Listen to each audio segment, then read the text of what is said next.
क्या करने वाले हैं आज? तो आज अपन एक तो आभासी फ्रूट अपना छूट गया था, आभासी फल, इसकी बात करने वाले। ये भी आया हुआ है, ये 1 अंक के क्वेश्चन में ज्यादा मिलता है अपन को और काफी आया हुआ है, मतलब सिंपल सा ही है। फिर बीजांड से बीज बदलने के बाद कौन कौन से और परिवर्तन होते हैं, जो कि हम पहले पढ़ चुके हैं, लेकिन एक टेबल बता दूंगी मैं आपको सिंपल सी, तो आपको सारा सब कुछ एक ही साथ हो जाएगा।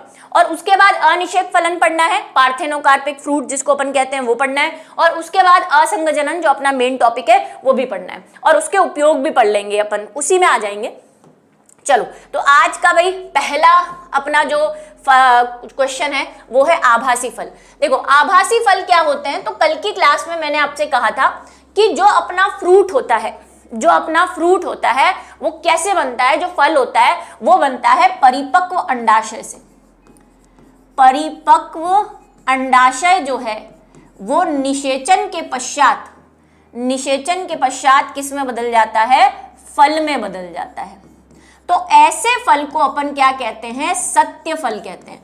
अब देखो ये वाली परिभाषा भी पूछी हुई है, इस क्वेश्चन से रिलेट करके कई बार ऐसे पूछा हुआ है कि सत्य फल और असत्य फल में क्या अंतर है ना। हमको तो एनसीईआरटी ने आभासी फल ही दिया हुआ है, लेकिन आपको यह भी पता होना चाहिए कि असली में फ्रूट क्या होता है। तो असली में फ्रूट क्या होता है? जो परिपक्व अंडाशय होता है उससे जो फल बनता है उसको अपन कहते हैं सत्य फल या ट्रू फ्रूट। अब इसके अलावा अगर अंडाशय के अतिरिक्त किसी अन्य भाग से फल बन जाए, जो कि हमारे नजरिए में इस परिभाषा से हटके चीज है, तो उसको हम कहेंगे चल झूठा, तो झूठा है, तो उसको अपन क्या कह देंगे? झूठा फल। ठीक है, तो इस आभासी फल के ही बहुत सारे नाम हैं, सारे नाम मैं यहाँ पे लिख रही हूं, सारे नाम आपको भी लिखने हैं। सबसे पहले तो आभासी फल को इंग्लिश में कहते हैं सूडो फ्रूट। तो एक तो आपको ये याद रखना है इंग्लिश वाला वर्जन, मतलब ये इंग्लिश में भी हिंदी में लिख के देते हैं। एक बार मैंने देखा हुआ ऐसे लिखा हुआ है सूडो फल क्या होते हैं। अब आप बोलोगे ये क्या, ये तो पढ़ाया ही नहीं मैम ने। पढ़ाया था लेकिन मैम ने इंग्लिश बताया था, अभी वो उसी इंग्लिश को हिंदी में दे दिया उसने। ठीक है, तो ऐसे करते हैं। आभासी फल, इसी को अपन कहते हैं असत्य फल। अब देखो आपको ये वाली परिभाषा भी लिखनी है, ये लिखी हुई है ऑलरेडी कल की क्लास में जो अपन ने फल की परिभाषा लिखी थी, लेकिन एक बार और लिख दो ताकि जब आप वही 6 महीने बाद हम देखते हैं तो सब भूल जाते हैं, तो आपको पता हो कि सत्य फल किसे कहते हैं, क्योंकि ये परिभाषा भी पूछी हुई है। सत्य फल और असत्य फल में क्या अंतर है? तो भाई पहला अंतर तो आप परिभाषा का ही दोगे कि जो परिपक्व अंडाशय होता है उससे जो फल बनता है उसको अपन सत्य फल कहते हैं। अब उसके अलावा अगर कोई भाग से फल बने तो उसको आभासी फल, असत्य फल, झूठा फल, सारे शब्द लिख दो यहाँ पे, झूठा फल। ठीक है, और आभासी तो लिखा हुआ है ना, इसी को अपन क्या बोलेंगे? False fruit.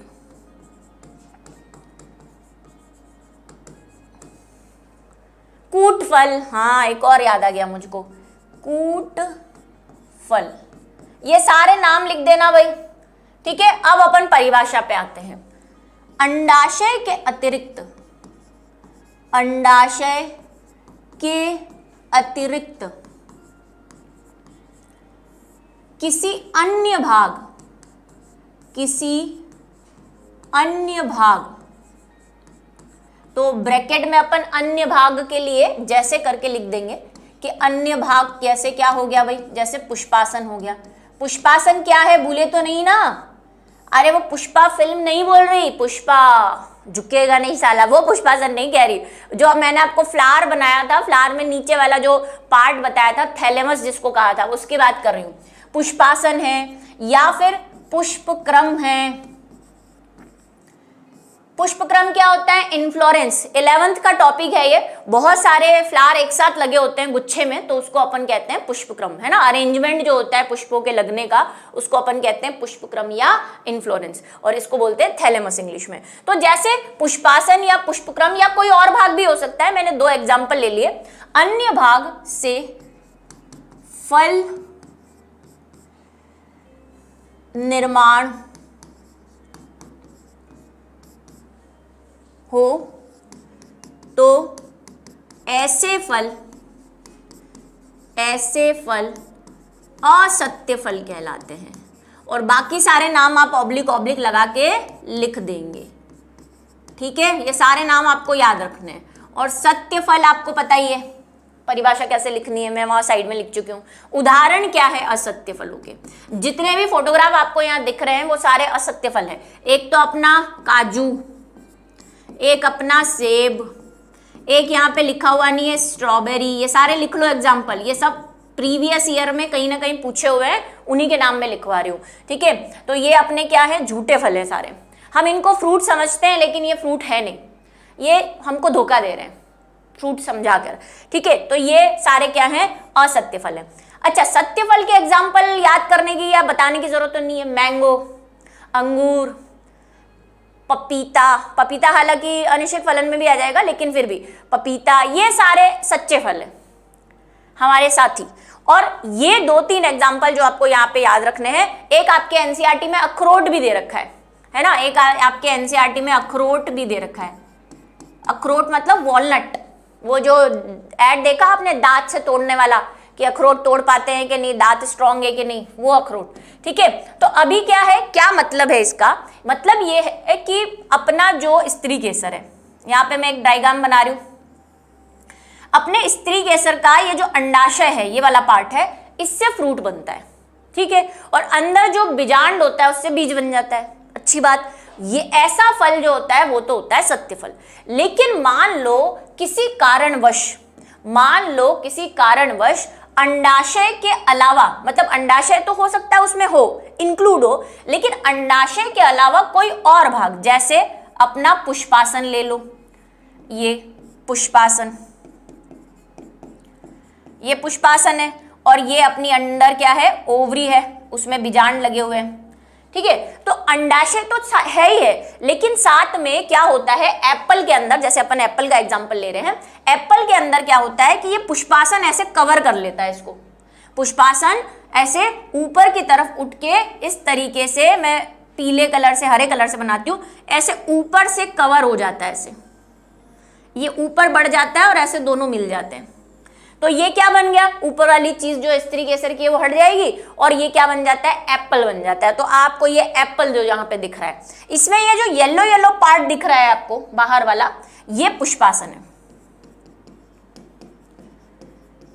ठीक है। और ये जो बीच का एप्पल खाते हैं सभी ने खाया होगा, यहाँ पे भी दिख रहा है, ये देखो, ये जो बीच का भाग है, ये वाला जिसमें अपन को बीज दिख रहे हैं, वो अपनी अंडाशय है। वो अंडाशय था, मतलब है तो क्या, अब तो फल बन गया है, अंडाशय होगा, और ये बीजांड होगा जो बीज बन गया है। लेकिन इसके बाहर वाला जो एरिया है वो ये था, पुष्पासन था, जो कि ऐसे कवर कर लिया इसको। तो भाई फ्रूट निर्माण के अंदर हम कह रहे हैं कि अंडाशय तो है ही, लेकिन साथ में अन्य भाग भी आ गया है। अब अन्य भाग में मैंने इसीलिए लिख दिया पुष्पासन, क्योंकि ये एग्जाम्पल बार बार पूछा है, मतलब 500 साल पुराना गड़े मुर्दे उखाड़ने वाला क्वेश्चन है ये।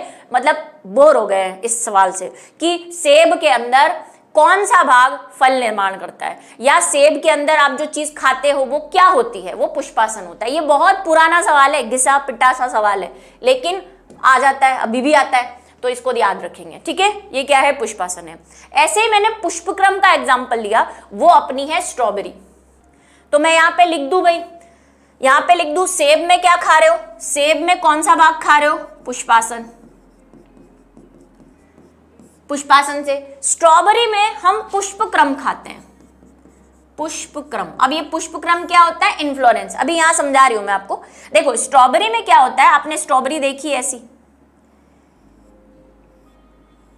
ऐसी दिखती है स्ट्रॉबेरी, उस पे आपको दाने दिखते हैं, ऐसे ऐसे रेड कलर की स्ट्रॉबेरी होती है, उस पे दाने दिखते हैं।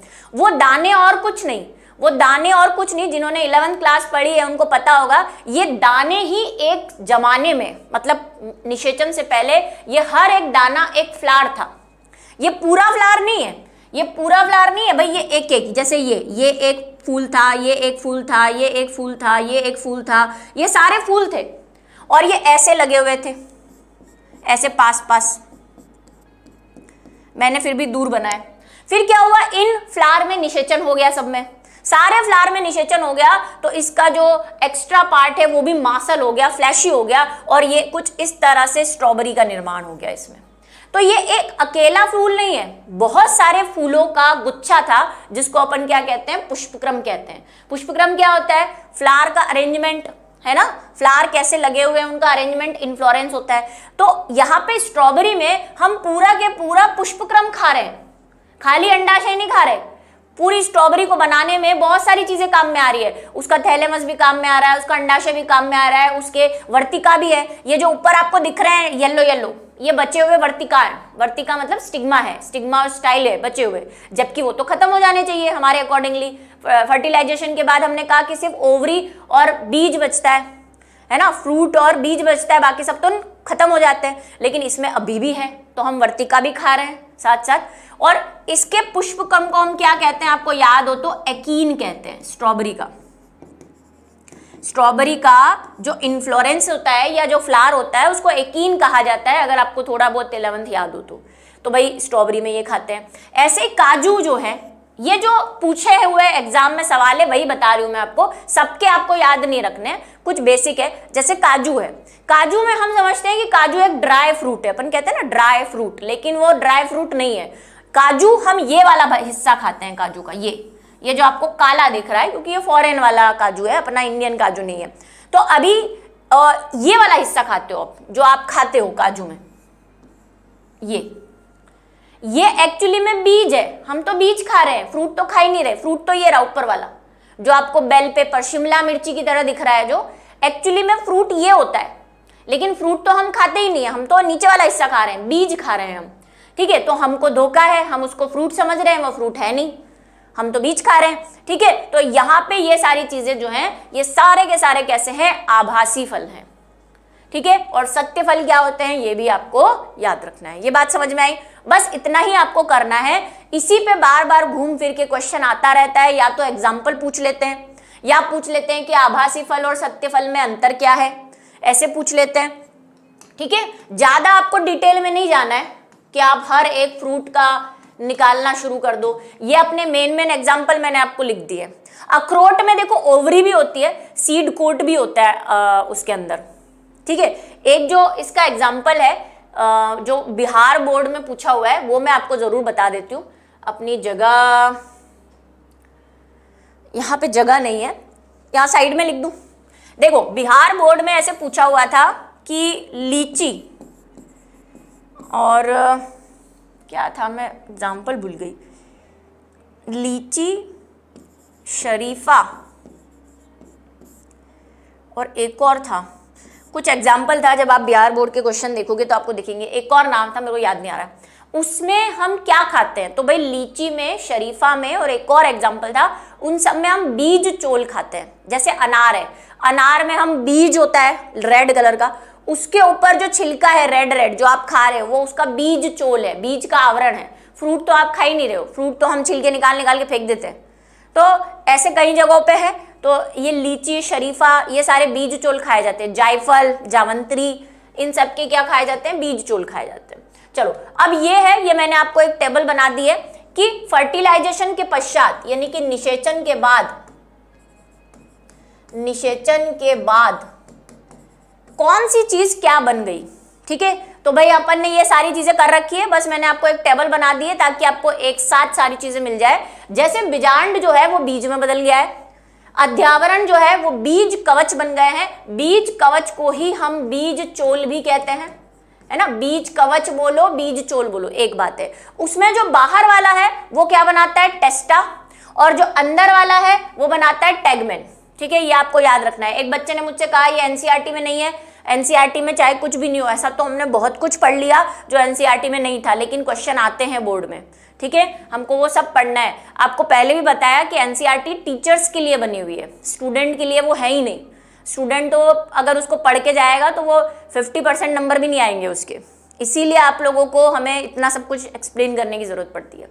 बीजांड काय क्या है, प्राय समाप्त हो जाता है। बीजांड काय अपना जो न्यूसेलस है, न्यूसेलस क्या हो जाता है, खत्म हो जाता है। लेकिन कहाँ नहीं होता है, देखो इसी को कहते हैं कनेक्शन।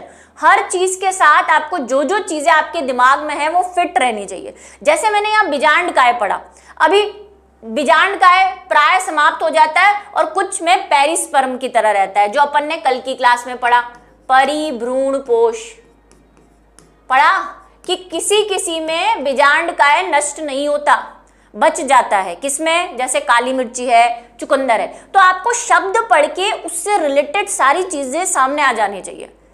इतना ही नहीं कि बीजांड का नष्ट हो जाता है, खत्म कहानी, नहीं। अपन ने एक और चीज पढ़ी है, अपवाद, वो कि परिभ्रूणपोष बन जाता है किसी किसी में, जैसे काली मिर्ची और चुकंदर। तो यहाँ पे आपको रिवीजन भी हो गया आपका और याद भी रहना चाहिए। बीजांड व्रंत बीज व्रंत में बदल जाता है या फिर गिर भी सकता है। ऐसे भी बीज होते हैं ना जिसमें कोई स्टॉक नहीं होता। बीजांड द्वार जो होता है वो एक छेद के रूप में पड़ा रहता है ना, आपको बीज के अंदर बताया भी था मैंने, छेद के रूप में। अंड कोशिका में निषेचन हो जाता है, भ्रूण बन जाता है, ठीक है। और ध्रुवीय कोशिका से क्या बनेगा, भ्रूणपोष बनेगा। प्रतिमुखी कोशिका नष्ट हो जाएगी और सहायक कोशिका भी नष्ट हो जाएगी। और ये क्वेश्चन भी PYQ है। एक बार क्वेश्चन आया था कि निषेचन के पश्चात प्रतिमुखी कोशिका हो जाती है, क्या हो जाती है, नष्ट हो जाती है, किसी और में बदल जाती है, ऐसे करके एक क्वेश्चन आया हुआ है। तो ये आपके एक टेबल अपने पास तैयार है कि कौन क्या बन जाता है, बिफोर आफ्टर, ठीक है। ऐसे हो गया। आगे चलें। अभी अपन बात करने वाले हैं अनिषेक फलन की, कि भाई अनिषेक फलन क्या होता है। अब देखो, सबसे पहले तो मैं उन बच्चों को यहाँ पे लेके आऊंगी जिन्होंने चैप्टर नंबर 1 पढ़ा है। जिन्होंने नहीं पढ़ा है उनको भी ये पता होना चाहिए, क्योंकि ये वाला पोर्शन फिर से एक बार आने वाला है। एक अपन ने चीज पढ़ी थी अनिषेक जनन। जिन्होंने नहीं पढ़ी है कोई बात नहीं, आगे पढ़ लोगे। इसको और इसको मिक्स नहीं करेंगे। वहां पे भी मैंने ये कहा था, जिन्होंने चैप्टर नंबर 1 में नहीं पढ़ा है कोई बात नहीं, वो चैप्टर नंबर 5 में पढ़ लेंगे इसको, मधुमक्खी वाले टॉपिक के अंदर। इसको बोलते हैं पार्थेनोजेनेसिस। पार्थेनोजेनेसिस, जेनेसिस, ठीक है, पार्थेनोजेनेसिस। और इसका नाम देखो पार्थेनोकार्पिक है। कार्पिक का मतलब होता है फ्रूट और जेनेसिस का मतलब होता है जनन। ये दोनों मिक्स नहीं करेंगे आप, मैं आपको बता रही हूं दोनों में रिलेशन क्या है। देखो, ये कॉमन वर्ड है, मतलब ये आप प्लांट, जनरली इसको एनिमल के लिए यूज करते हैं, लेकिन आप प्लांट के लिए भी कर सकते हो। जनरली आप जब भी इस शब्द को देखोगे ये एनिमल्स के लिए यूज होता है, ठीक है, लेकिन आप प्लांट के लिए भी कर सकते हो अगर आप ये वाला टॉपिक नहीं पढ़ रहे हो तो, ठीक है। अनिषेक जनन क्या होता है, बिना निषेचन के जनन, मतलब फर्टिलाइजेशन के बिना कोई नया जीव उत्पन्न हो जाना, क्या कहलाता है, अनिषेक जनन। जिन्होंने नहीं पढ़ा उनको बता देती हूँ। बिना फर्टिलाइजेशन के बच्चा या नया पौधा या कोई नया जीव उत्पन्न हो जाए तो उसको अपन क्या कहेंगे, अनिषेक जनन। लेकिन इसी तरह की एक चीज जो है वो पौधों में पाई जाती है, उसको कहते हैं अनिषेक फलन। मीनिंग दोनों का एक है। यहां पे भी अनिषेक आ रहा है। अनिषेक मतलब बिना निषेचन के फल बनना। नाम क्लियर है, संधि विच्छेद कर दो। बिना निषेचन के फल निर्माण, ये क्या है, बिना निषेचन के जनन, ठीक है। यहां पे बिना निषेचन के फल बन रहा है, तो हम ये कह सकते हैं कि इसी का एक प्रकार है ये, क्योंकि ये तो कॉमन शब्द है, हम एनिमल के लिए भी यूज कर सकते हैं, प्लांट के लिए भी कर सकते हैं, लेकिन ये वाला सिर्फ प्लांट में होगा, क्योंकि हम में इतनी समझ है ना, इतने होशियार बच्चे हैं हम, है ना, बुड़बक नहीं है कि फल तो सिर्फ पौधों में बनता है, जीवों में फल नहीं बनता। तो ये प्लांट जो है उसी के लिए शब्द यूज हो सकता है, ठीक है। क्या है परिभाषा इसकी, बिना निषेचन के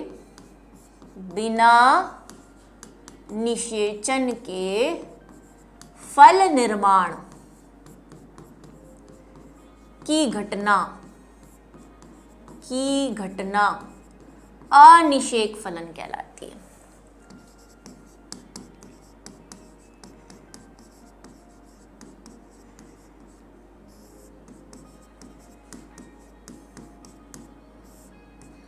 ठीक है, उदाहरण दे रही हूं मैं आपको, चिंता मत करो। उदाहरण अपने पास क्या है, केला, ये बहुत इंपॉर्टेंट उदाहरण है, आपको याद रखना है। पपीता, ये दो उदाहरण, क्योंकि ये एमसीक्यू में इनका दबदबा रहा है, एक बार पूछा हुआ भी है, इसलिए एक तो केला और पपीता, ये तो दो याद रखने ही रखने, इनको तो भूलना ही नहीं है। इन दोनों में, पपीते में भी मैं आपको एक्सप्लेन करूंगी। अब ये होता कैसे, आप बोलोगे मैम कैसे पॉसिबल है ये, प्रकृति ने सब जुगाड़ कर रखे हैं अपने। एक इंपॉर्टेंट बात इसमें यह है कि इसमें बीज नहीं बनता, ये सबसे इंपॉर्टेंट बात है। ये सबसे इंपॉर्टेंट बात है, इसमें बीज नहीं बनता, ठीक है। इसीलिए केले हम जो खाते हैं, अभी देखो जो लोग साउथ साइड में रह रहे हैं, केरल वेरल, वो कमेंट बॉक्स में लिखेंगे मैम हमारे यहाँ तो जो केला मिलता है उसमें बीज मिलता है। देखो केले की भी बहुत वैरायटी होती है, तो हमारे इधर जो केला मिलता है ना, राजस्थान में, बिहार में भी मेरे ख्याल से ऐसा ही मिलता होगा, पटना में और यूपी में, उन केलों में बीज नहीं होते, ठीक है। तो वो अनिषेक फलन से बने होते हैं। देखो जिसमें भी अगर बीज नहीं है, कि नॉर्मली तो बीज होता है, बीज नहीं है का मतलब कि नॉर्मली उसमें बीज मिलता है हमको, लेकिन अगर उसमें बीज नहीं है इसका मतलब कि वो अनिषेक फलन से बना हुआ है। सिंपल सी बात है, ज्यादा कोई आपको ढूंढने की जरूरत ही नहीं है। अब आप बोलोगे बिना निषेचन के कैसे, भाई इनकी अत्ता माजी सटकली हो जाती है। क्या हो जाता है कि अंडाशय जो है, अंडाशय की अत्ता माजी सटकली हो जाती है और इसको लगता है कि पुंकेसर अपने आप को क्या समझता है, परागकण, उसके बिना मैं फल नहीं बना सकती, ऐसा हो ही नहीं सकता, मैं बिना पुंकेसर के भी फल बनाऊंगी। तो ये इसमें कुछ हार्मोनल चेंज हो जाते हैं, हार्मोनल डिसबैलेंस या किसी हार्मोन की वजह से अंडाशय अचानक परिपक्व हो जाता है बिना फर्टिलाइजेशन के। भाई कुछ हार्मोनल डिसबैलेंस, इसके बहुत सारे रीजंस है, कुछ जेनेटिक रीजन भी है, वो हमको नहीं पढ़ने हैं, ठीक है। क्या कारण है हमको नहीं पढ़ने हैं, क्योंकि वो हमारे सिलेबस में नहीं है, जब पीएचडी करोगे तब पढ़ना। तो इसमें क्या होता है, कुछ हार्मोन या कुछ जीन्स की वजह से या नेचुरल इफेक्ट की वजह से भी कई बार ऐसा हो जाता है कि अंडाशय परिपक्व होकर फल बना लेता है, जबकि फर्टिलाइजेशन हुआ ही नहीं, मतलब पोलन ग्रेन भी नहीं आया, कुछ भी नहीं हुआ, तो भी अंडाशय से फल बन गया। अब आपको पता है कि पोलन ग्रेन नहीं आया तो फर्टिलाइजेशन नहीं हुआ, फर्टिलाइजेशन नहीं हुआ तो बीज कहां से बनेगा, क्योंकि बीजांड अत्ता माजी सटकली अंडाशय की हुई है, बीजांड की थोड़ी ना हुई है। बीजांड तो तभी बीज बनाएगा जब फर्टिलाइजेशन होगा, तो वो तो एज इट इज बीजांड की फॉर्म में पड़ा हुआ है, वो तो इंतजार कर रहा है मेरे जीवन में कब फर्टिलाइजेशन हो, वो तो पड़ा रहेगा और फिर फर्टिलाइजेशन नहीं होगा तो नष्ट हो जाएगा। तो भाई इसमें बीज जैसी कोई चीज नहीं बन पाती, ये सिर्फ फ्रूट होता है। अब आप देखो, अब देखो यहाँ पे केला एक एग्जाम्पल है अपना, केले में ऐसा होता है। पपीते के बारे में मैं आपको कुछ बताती हूँ। अगर आपने चैप्टर नंबर 1 पढ़ा है और इससे पहले ये चैप्टर भी पढ़ा है तो आपको पता है, मैंने कहा पपीते में 2 प्रकार के पेड़ होते हैं, एक होता है नर और एक होता है मादा। और मैंने आपसे ये भी कहा था कि जो मादा होती है उसी पे हमेशा फ्रूट बनते हैं, क्योंकि सिंपल सी बात है, अंडाशय से फ्रूट बनता है। अब अंडाशय नर में तो हो नहीं सकता, नहीं हो सकता ना, नर पपीते में तो पुंकेसर होगा, नर पुष्प होगा, और नर पुष्प में तो अंडाशय होता ही नहीं, उसमें तो पुंकेसर होता है। तो यहाँ पे तो फ्रूट बनने का कोई चांस नहीं है, नहीं है ना, मेल थोड़ी प्रेग्नेंट हो सकता है, वही सेम ऐसी बात, ठीक है। तो यहाँ फ्रूट बनता है। अब क्या हुआ कि हमने कहा कि भाई नर पपीता और मादा पपीता अलग होते हैं। मेरे गार्डन में एक मादा पपीता लगा हुआ है और उसमें फ्रूट बन गया। अभी मैं सोचूं कि यहाँ तो नर है ही नहीं, पपीता कैसे बन गया इसमें, तो भाई उसका रीजन क्या है कि उसमें अनिषेक फलन हो गया है।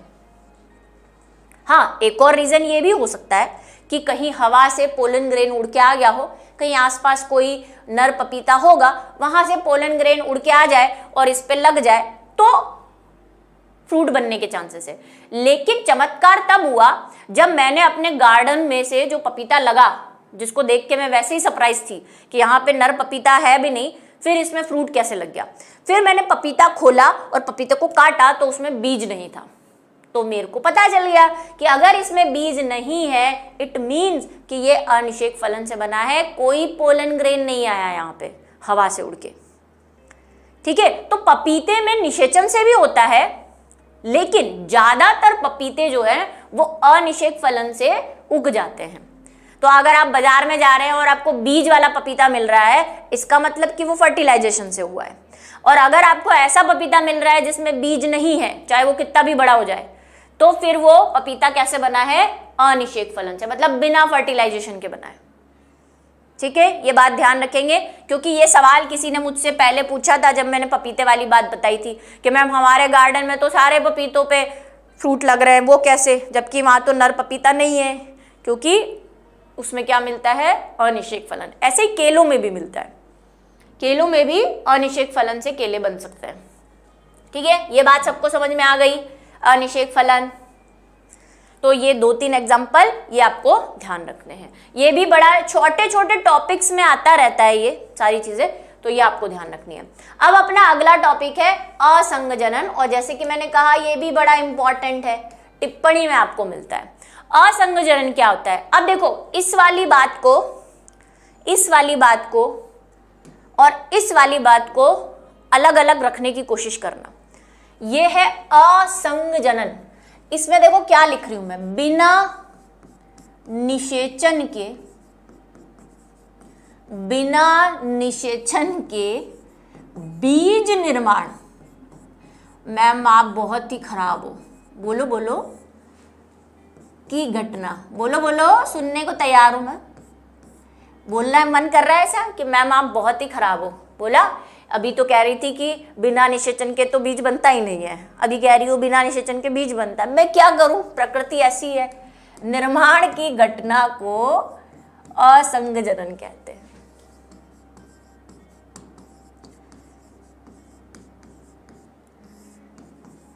और ये भी जैसे वो मैंने कहा ना 500 साल पुराना क्वेश्चन है, ये भी 500 साल पुराना क्वेश्चन है, घिसा पिटा सा क्वेश्चन है, बार बार आ रहा है, बार बार, कि बिना निषेचन के बीज निर्माण की घटना को क्या कहते हैं। 4 ऑप्शन आप देखना, जब आप प्रीवियस ईयर सॉल्व करोगे ना आपको बहुत मिलेंगे ये क्वेश्चन, तो ये आपको याद रखना है।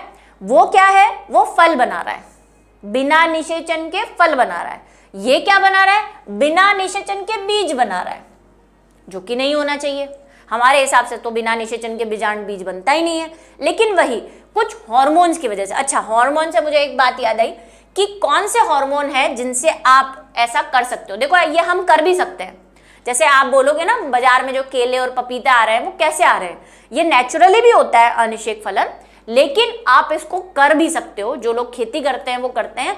एक तो हार्मोन होता है ऑक्सीन, और कुछ मात्रा में जिब्रेलिन। सुने हैं कभी ये नाम, 11th में पढ़े हैं, 10th में पढ़े हैं।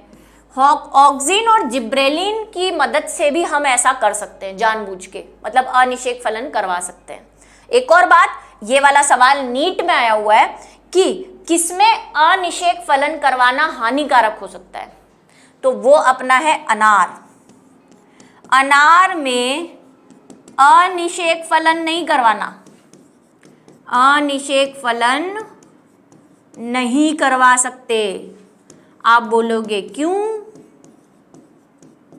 नहीं करवा सकते? क्योंकि अभी थोड़ी देर पहले मैंने कहा कि अनार में हम क्या खाते हैं, बीज, चोल, मतलब बीज भी खाते हैं और उसका कवर भी खाते हैं। अब अगर आप इसमें अनिषेक फलन करोगे तो इसमें तो बीज बनेगा ही नहीं, और बीज नहीं बनेगा तो बीज चोल कैसे बनेगा? तो क्या खाओगे अनार में, छिलका। ठीक है, इसीलिए ये वाला नीट में आया हुआ क्वेश्चन है कि निम्न में से किस फल में आप अनिषेक फलन नहीं करवा सकते। तो अभी देखो, जरूरी नहीं है कि बार बार वो अनार ही दे, आपको ये ध्यान रखना है कि ऐसे फल जिसमें हम बीज खाते हैं, जैसे सीताफल, कस्टर्ड एप्पल, उसमें भी आप वो बीज का ऊपर का खाते हो। तो ऐसे फल जिसमें हम बीज या उसके ऊपर की कवरिंग खा रहे हैं, उनमें इसको कराना हमारे लिए फायदेमंद नहीं है। ये फायदेमंद तब है जहां हमें बीज दिक्कत करते हैं।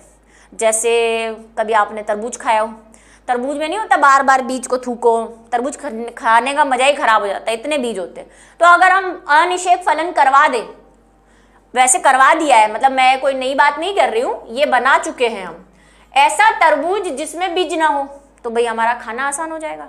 ऐसा तरबूज बन चुका है, ये कोई नई बात नहीं कर रही मैं, ठीक है, मतलब मेरा आइडिया नहीं है, ये ऑलरेडी आइडिया आ चुका है, तो उसमें करवा सकते हैं अपन। ठीक, अब यहाँ पे क्या है, बीज बन जाता है। तो दो में अंतर है, उसमें भी बिना निषेचन के, इसमें भी बिना निषेचन के। उसमें फल बन रहा है, इसमें बीज बन रहा है। अच्छा, इसी सेंटेंस को एक और कहते हैं बिना युग्मक संलयन के, युग्मक संलयन के। तो भाई ये तो हमारी अंडरस्टैंडिंग है कि निषेचन को हम युग्मक संलयन कहते हैं, तो इसी परिभाषा को मैं ऐसे भी तो लिख सकती हूँ कि बिना निषेचन के बीज निर्माण की घटना या बिना युग्मक संलयन के बीज निर्माण की घटना, क्योंकि ये इस तरीके से भी ये सवाल आया हुआ है। पर ये तो हमको कॉमन सेंस है ना कि निषेचन यही तो होता है, तो मैं निषेचन शब्द की जगह ये भी तो लिख सकती हूँ युग्मक संलयन, नर मादा युग्मक के बिना मिले ही बीज बन जाएगा। ठीक है, उसको अपन क्या बोलते हैं, असंग जनन कहते हैं। उदाहरण क्या है बच्चों इसके, उदाहरण जो है अपने पास, एक तो अपन को अंगूर में देखने को मिल सकता है ये,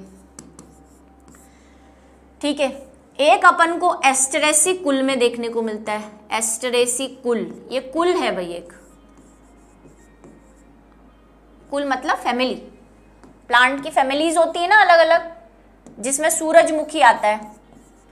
एक उदाहरण दे देती हूँ मैं आपको, सूरजमुखी, सूरजमुखी जिस फैमिली के अंदर आता है उसको सूरजमुखी मतलब सनफ्लावर, तो अंगूर में होता है, एस्टेरेसी में हम इसको करवा सकते हैं। ठीक है, तो इनमें हम असंग जनन करवा के क्या कर सकते हैं, बीज प्राप्त कर सकते हैं बिना निषेचन के।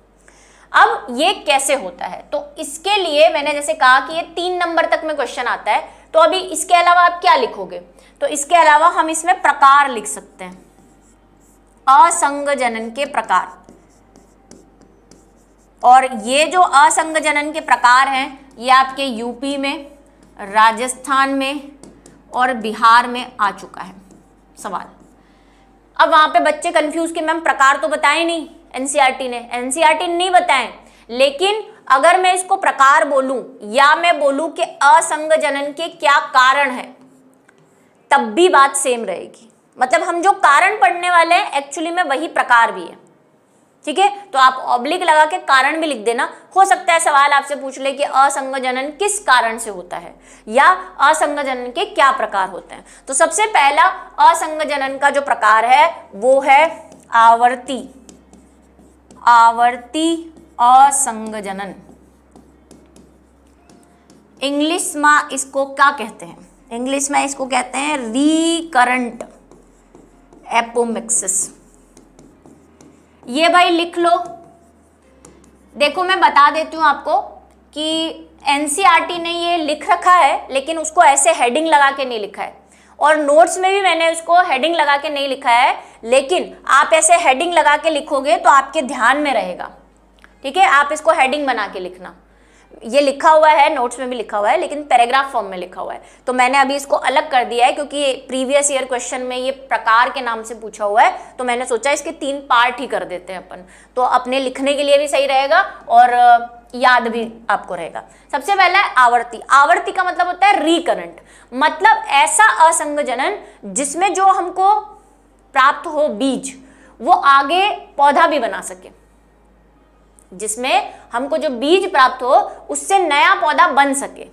ठीक है, तो इसमें क्या होता है, इस प्रकार के जनन में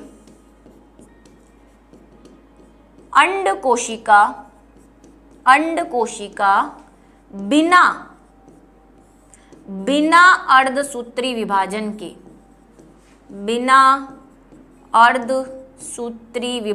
के बनती है।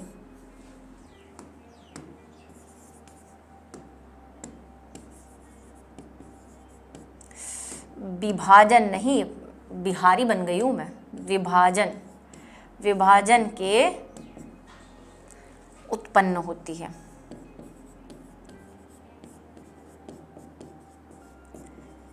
जिससे आगे चलकर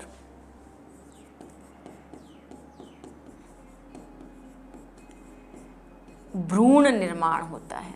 अच्छा, एक और चीज, यहां पे बीज की जगह भ्रूण भी हो सकता है, ये लिख लेना है ना, भ्रूण या बीज बनता है। इसका क्या मतलब हुआ अभी समझा रही हूं। देखो ये अपना बीजांड है, ठीक है, ये अपना भ्रूण कोश है। यहाँ पे क्या होती है, 3 प्रतिव्यासांत कोशिका होती है, नीचे 2 सहायक कोशिका होती है और एक होता है अपना एग, और बीच में होती है 2 ध्रुवीय कोशिका। अब होता क्या है, वही अता माजी सटकली, सब नेचर है बच्चों। हम जैसे मैंने कहा कि हम जो पढ़ते हैं वो हमको जो दिखता है वो पढ़ते हैं, हमारा कोई रूल नहीं है, सब नेचर के रूल है। नेचर ने अपने लिए बहुत सारे रास्ते निकाले हुए हैं। वही आप जो बच्चे कह रहे थे ना कि मैम अगर पोलन ग्रेन नहीं आया किसी के पास तो उसकी तो जाति खत्म हो जाएगी, मान लो कोई ऐसा पौधा है जो एक लिंगी है और उसके आसपास कहीं नर पौधा ही नहीं है, तो उसका तो जाति खत्म हो जाएगी, पौधा खत्म, जाति खत्म। लेकिन नेचर ने सब सुविधा कर रखी है, वो अनिषेक जनन जैसी चीजें बना रखी है ताकि कोई जाति खत्म ना हो जाए पूरी तरीके से। ये नेचर है बच्चों, ठीक है। नेचर ने किसी जाति को बनाए रखने के लिए बहुत सारी विधियां अपने आप ही निकाली हुई है। उसमें से एक आप देख रहे हो कि भाई नहीं है पोलन ग्रेन, कोई बात नहीं, बिना पोलन ग्रेन के बीज बनाएंगे अपन, ठीक है।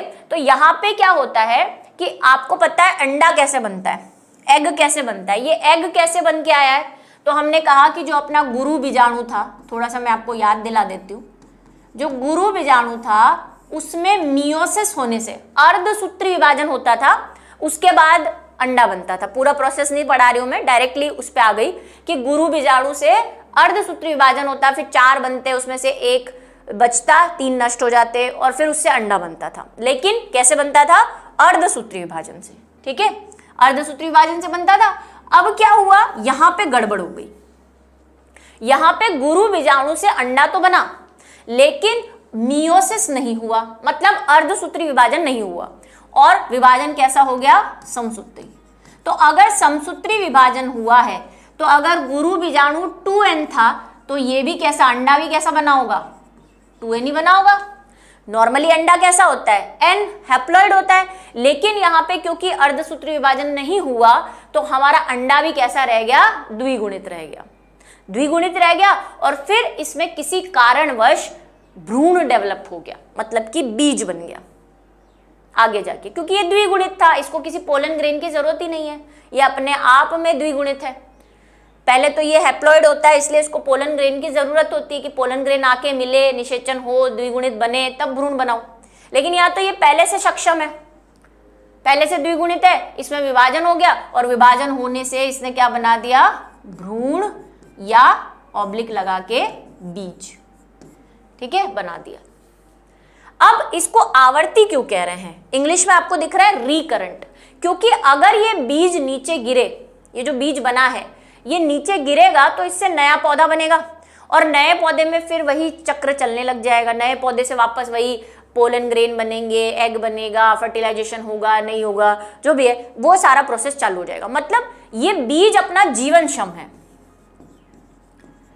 इससे भाई नया पौधा बन सकता है, इसमें आगे साइकिल चल सकता है। मतलब ये जो बीज होगा, इससे जो पौधा बनेगा उसमें सेक्सुअल रिप्रोडक्शन हो पाएगा जैसे कि नॉर्मल पौधे में होता है। तो इसकी जो चक्र है रिकरेंट, मतलब ये साइकिल चला सकता है आगे। ऐसा नहीं है कि एक बार पौधा बन गया और खत्म, ऐसा नहीं हुआ इसमें। ये जो बीज बनेगा उससे पौधा बनेगा, पौधे से वापस वही पोलन ग्रेन बनेंगे, एग बनेगा, फर्टिलाइजेशन होगा, फिर नई पीढ़ी आएगी।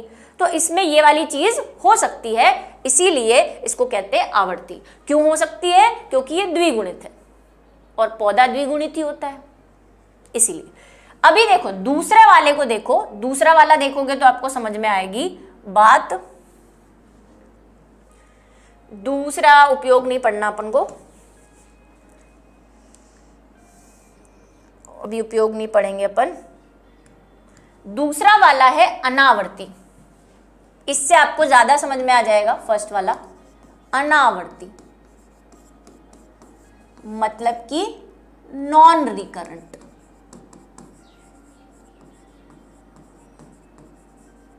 इसमें क्या होता है, भ्रूण कोश की, भ्रूण कोश, भ्रूण कोश मतलब एम्ब्रियोसेक,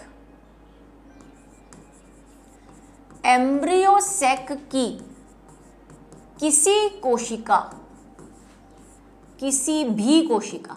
अब किसी भी कोशिका में कौन कौन आता है, किसी भी कोशिका में देखो कौन कौन आएगा, अपनी प्रतिव्यासांत भी आ सकती है, प्रतिव्यासांत की कोई कोशिका, सहायक कोशिका भी आ सकती है ना, ध्रुवीय कोशिका भी आ सकती है, लेकिन ध्रुवीय कोशिका को अपन नहीं लेंगे क्योंकि वो वैसे भी डिप्लॉयड है। प्रतिव्यासांत या सहायक कोशिका, किसी भी कोशिका से बिना निषेचन भ्रूण बन जाए, भ्रूण या बीज बने। अब इसको अनावर्ती क्यों कह रहे हैं, समझने की कोशिश करो। क्योंकि अपना भ्रूण कोश है, ये अपना भ्रूण कोश है, इसमें ये प्रतिव्यासांत कोशिका, ये सहायक कोशिका, ये एग, और ये यहाँ पे एग भी लिख सकते हो आप, लेकिन ये वाला जो एग है वो हैप्लॉइड रहेगा, एग भी लिख सकते हो उसमें। अब आपको पता है, मैंने आपको बताया है कि भ्रूण कोश की सारी कोशिकाएं हैप्लॉइड होती है, सभी हैप्लॉइड है, ये भी हैप्लॉइड है, ये भी हैप्लॉइड है, ये भी हैप्लॉइड है, ये भी हैप्लॉइड है, ये भी हैप्लॉइड है, हैप्लॉइड है, अगुणित है सबके सब, है ना, बात बताई हुई है पहले भी, क्योंकि ये गुरु बीजाणु में अर्धसूत्री विभाजन, नॉर्मल वाला, मतलब वो वाली बात नहीं कह रहे अपन, फर्स्ट वाली सिचुएशन की बात नहीं कर रहे हैं, नॉर्मल वाली बात कर रहे हैं, जब अर्धसूत्री विभाजन होता है गुरु बीजाणु में और भ्रूण कोश बनता है। तो भ्रूण कोश में जो सारी कोशिकाएं होती हैं वो कैसी होती है, अगुणित होती है। अब इनमें क्या हुआ, फर्टिलाइजेशन तो नहीं हुआ, लेकिन किसी कारणवश, और वो मैंने कहा कि वो कारण हमें नहीं पढ़ने, अत्ता माजी सटकली नाम से पढ़ लो उसको, कि किसी वजह से इनमें से कोई भी कोशिका अचानक भ्रूण बना लेती है। जैसे मान लो कि ये प्रतिव्यासांत कोशिका से भ्रूण बन गया, कोई एक प्रतिव्यासांत कोशिका है ये वाली, है ना, इससे भ्रूण बन गया और बीज बन गया, बाकी ऐसी ही रही, सब बाकी से भी बन सकता है, लेकिन अभी अपन एक से ही बना रहे हैं, है ना, इससे भ्रूण बन गया। तो अभी बताओ कि ये भ्रूण कैसा है, ये तो हैप्लॉइड है, ये अगुणित है ना, ये द्विगुणित थोड़ी ना है। अगर ये अगुणित है और इससे बीज बना है, अगर मैं इस बीज को उगाऊं, चलो ये बीज उगा दिया मैंने, है ना, यहां से बीज बना, इसको उगाया, अब ये पौधा भी बन गया, बधाई हो, नया पौधा बन गया, लेकिन इस पौधे का आगे कोई लाइफ नहीं है, ये आखिरी पौधा है, क्योंकि भाई ये हैप्लॉइड है और आपको पता है पौधे तो द्विगुणित होते हैं। अगर ये हैप्लॉइड है तो ये भविष्य में ना तो परागकण बना सकता है, ना अंड बना सकता है, कुछ भी नहीं बना सकता, क्योंकि उसके लिए अर्धसूत्री विभाजन होगा, और अर्धसूत्री विभाजन अब इसमें होने के चांसेस बिल्कुल भी नहीं है। ये तो शाहरुख बन गया है, पहले से ही आधा है, तो इससे अपन आगे चक्र नहीं चला सकते। ये लास्ट है, ये लास्ट पौधा है, इसको मरना है बस, अब इसका आगे कोई भविष्य नहीं है, क्योंकि इससे ना तो पोलन ग्रेन बन सकते हैं ना अंड कोशिका, इसीलिए ये कैसा है, अनावृत्ति है, मतलब नॉन रिकरेंट है, बना उगा खत्म, इसकी लाइफ खत्म हो जाएगी, ये खत्म हो जाएगा, इससे अब ऐसा कोई बीज नहीं बनेगा। अब ये इससे भी बन सकता है, इससे भी, इससे भी, इससे भी, इससे भी, और ये वाली बात आप याद रखेंगे जो मैंने आपसे कहा है, क्योंकि अपन एक टॉपिक पढ़ने वाले हैं बहुभ्रूणता, उसमें मैं ये काम में लूंगी, ठीक है। ये सबसे भी बन सकता है, तो फिर बहुत सारे भ्रूण हो जाएंगे और उसको अपन कहेंगे बहुभ्रूणता, जो अपन को नेक्स्ट टॉपिक पढ़ना भी है, ठीक है। सबसे बन गए तो क्या हो जाएंगे, बहुत सारे भ्रूण हो जाएंगे, एक भ्रूण, दो भ्रूण, तीन भ्रूण, चार भ्रूण, बहुत सारे हो जाएंगे भाई, तो उसको फिर अपन बहुभ्रूणता भी कहते हैं। ये हो गया नॉन रिकरेंट। अब तीसरा वाला देखो, तीसरा वाला जो अपना है वो है अपस्थानिक। ये हेडिंग लगा लेना भाई, एडवेंटिव एपोमिक्सिस। इसमें क्या होता है, बीजांडकाय, बीजांडकाय, बीजांडकाय याद है, भूल तो नहीं गए, न्यूसेलस। न्यूसेलस कैसा होता है बताओ, न्यूसेलस कैसा होता है, न्यूसेलस की कोशिका कैसी है, द्विगुणित, 2n है। न्यूसेलस या भ्रूण कोश के बाहर की कोई कोशिका, भ्रूण कोश के बाहर की किसी कोशिका से, कोशिका से भ्रूण निर्माण होता है।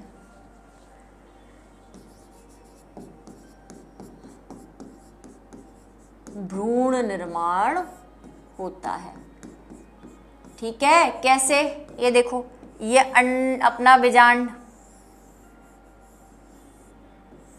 ठीक है, ये भ्रूण कोश, ये 3 प्रतिव्यासांत कोशिका, 2 सहायक कोशिका, एक अंड कोशिका। यहाँ पे क्या होता है आपको पता है ना, यहाँ पे साइड में कौन सी कोशिकाएं होती है, इधर बीजांडकाय, और ये क्या है, ये भ्रूण कोश है। अब इसमें क्या हुआ, भ्रूण कोश से नहीं बन रहा, भ्रूण कोश की किसी कोशिका से नहीं बन रहा, भ्रूण कोश के बाहर या तो बीजांडकाय जो कि 2n है, बीजांडकाय कैसा होता है, 2n होता है। अब बीजांडकाय या फिर अध्यावरण, मान लो कि भाई ये अध्यावरण है, ये अध्यावरण की किसी कोशिका से भ्रूण बन जाए, अध्यावरण भी कैसा होगा, 2n होगा। तो बीजांडकाय या अध्यावरण की किसी कोशिका से अगर भ्रूण बन जाए तो उसको अपन कहेंगे अपस्थानिक। अपस्थानिक का मतलब आपने 11th में पढ़ा होगा कि जो नॉर्मल चीज होती है, जो नॉर्मल चीज होती है उसके अलावा किसी और जगह से चीज बनना। तो भाई हमारा आज तक का जो नियम है उसके अकॉर्डिंगली भ्रूण कोश के अंदर भ्रूण बनना चाहिए, है ना, ये अपना नियम है। लेकिन यहां बन रहा है, ये तो यहाँ पे भ्रूण बन रहा है, इधर भ्रूण बन रहा है, तो ये तो भाई एडवेंटिशियस है ना, अपस्थानिक है। अब आप बोलोगे कि ये नॉन रिकरेंट है या रिकरेंट है, तो आपको इसकी संख्या से पता चल रहा होगा, ये रिकरेंट है, मतलब आवृत्ति है। इनसे जो बीज बनेंगे वो आगे जनन कर पाएंगे क्योंकि द्विगुणित है। ठीक है, अब आप ये बोलोगे कि फिर हमने इसको आवर्ती वाले में क्यों नहीं डाला, उसका रीजन यही है क्योंकि आवर्ती वाले में अपन ने भ्रूण कोश की कोशिकाएं ली है, भ्रूण कोश की किसी कोशिका से, और यहां अपन बोल रहे हैं भ्रूण कोश के बाहर किसी कोशिका से जिसमें अपना अंडाशय और अध्यावरण आ रहा है। इसीलिए 3 प्रकार किए हैं। क्योंकि कई बच्चे अभी मुझे कहेंगे मैम इसको फिर आवर्ती में क्यों नहीं डाला, भाई आवर्ती की परिभाषा में अपन ने इसकी कोशिकाएं ली है और यहाँ पे इसके बाहर की कोशिका ली है, इसीलिए तीसरा प्रकार बनाया है। ठीक है, अब क्या होता है महत्व उपयोग, ये देखो, इसको समझने की कोशिश करना। संकर फलन को बोने पर, अब ये संकर फलन क्या है, तो यही समझाना होता है। थोड़े दिन पहले कल की क्लास में अपन ने, कल या परसों में कृत्रिम संकरण पढ़ा था, वहीं से आया है ये संकर। मतलब हमने जो अपनी मर्जी से, है ना, इधर का उधर डाल के जो संकरण करवाया था, उससे जो हम पौधे प्राप्त करते हैं वो बहुत अच्छी टेक्निक है। ये कह रहा है कि उससे जो बीज बनते हैं या पौधे बनते हैं वो लैंगिक प्रजनन से बनते हैं। भाई अपन ने पोलन ग्रेन ही तो डाला उस पे, बस अपनी मर्जी से डाला, नेचुरल नहीं डाल के। तो संकर या कृत्रिम संकरण जो होता है उसमें जो पौधे बनते हैं वो लैंगिक प्रजनन से बनते हैं।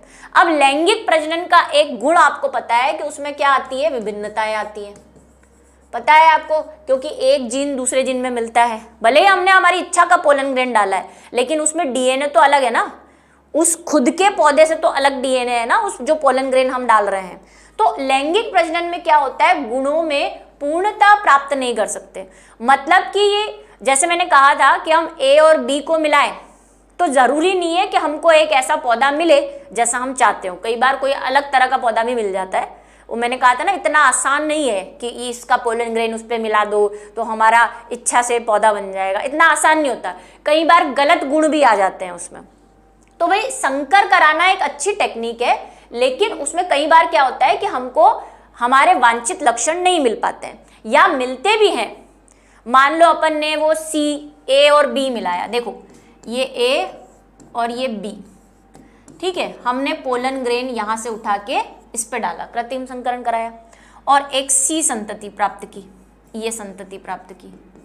इसको अपन क्या कहते हैं, संकर संतति, है ना। इसमें दोनों के गुण हैं, सारी पॉजिटिव बात है। हमको जो चाहिए था वैसा पौधा हमको मिल गया। अब इस पौधे को आप खेत में उगाओगे, खेत में उगाओगे तो इसमें क्या होगा, फूल उगेंगे। फूल उगेंगे तो ये पौधा क्या करेगा, लैंगिक जनन करेगा, लैंगिक जनन करेगा। आप इसको खुले खेत में उगाओगे तो भाई इसके पोलन ग्रेन उस पे, उसके पोलन ग्रेन उस पे, स्वपरागण पर परागण सब होगा, है ना। कहाँ तक, एक एक पौधे पे आप निगरानी तो रख नहीं सकते।